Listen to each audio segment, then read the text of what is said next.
Alors voilà, dans Éphésiens chapitre 6, versets 19 et 20, Paul dit « Priez pour moi, afin que lorsque j'ouvre la bouche, la parole me soit donnée pour faire connaître avec assurance le mystère de l'Évangile.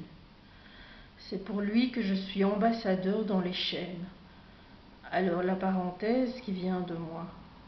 Lui, c'était les chaînes de la prison, et moi, celle d'Internet. Verset 20. Priez pour que j'en parle avec assurance comme je dois le faire. D'abord, ce que j'ai compris du livre d'Enoch. Les anges rebelles étaient masculins aux cieux. Ils ont voulu imiter Dieu dans toute sa splendeur. Et comme Satan, frère aîné du Christ, Lucifer, si vous voulez, a pu voir que celui-ci avait une compagne, il en a conçu une jalousie terrible. Il a voulu imiter le Dieu créateur en se fabriquant une compagne à son image. Seulement voilà, comment se fabriquer une compagne alors qu'on est androgyne? Comme il n'était pas stupide, loin de là, il s'est servi de toute sa magie pour arriver à ses fins. Avec ses compagnons, étant rebelles, donc tombés, au sens figuré comme au sens littéral du terme, ils se sont fabriqués des femmes. Mais celles-ci, tout comme eux, étaient androgynes. On ne peut pas se fabriquer des femmes à partir des hommes. Et Dieu, en fait, n'avait qu'une femme, voilà, enfin, l'os de mes os, la chair de ma chair, a dit Adam. C'est pour cela que Ève, ayant écouté le serpent androgyne, s'est laissée piéger par ce menteur jaloux de Dieu, de son fils.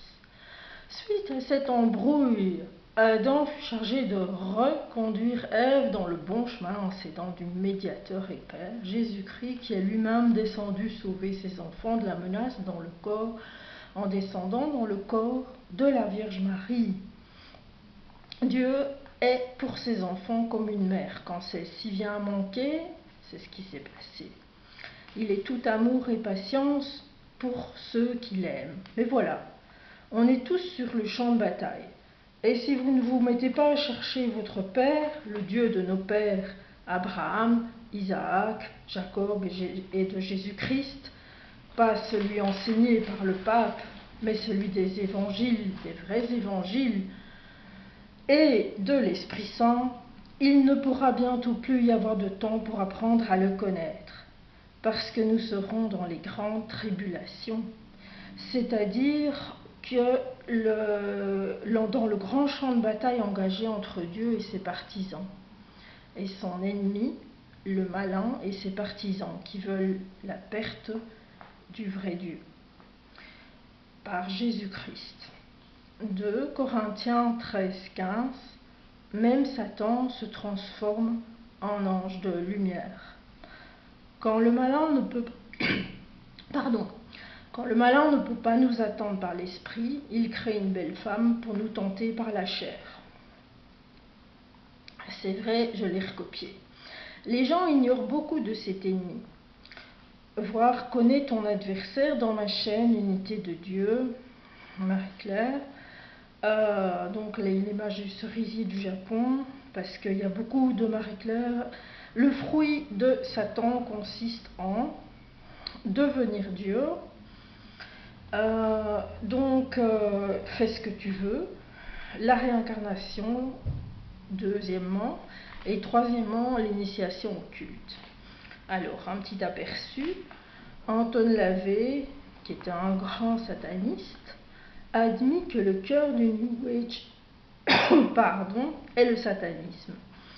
Par exemple, on a le yoga, on a la magie, la théorie, plein de théories de New Age, que sont le positivisme, etc. Et pratiques connues aussi par Aleister Crowley. Dans la troisième méthode, donc la magie pratique. Donc la première méthode du menteur, c'est devenir Dieu, donc faire ce qu'on veut, quand on veut, où on veut, comme on veut, boire de l'alcool, se saouler, aller faire la fête, aller n'importe quand, n'importe comment. Deuxièmement, le New Age. Et troisièmement, l'identité atteinte par la sympathie, c'est-à-dire qu'on perd entièrement la personne. Malheureusement, les gens ignorent les façons d'opérer de Satan. Ma chaîne Unité de Dieu Marc Passio, dont j'ai pris les idées ici, donc j'en parle, Marc Passio et le New Age. Voilà, merci d'avoir écouté, c'était un peu et même fort théorique, mais il fallait passer par là.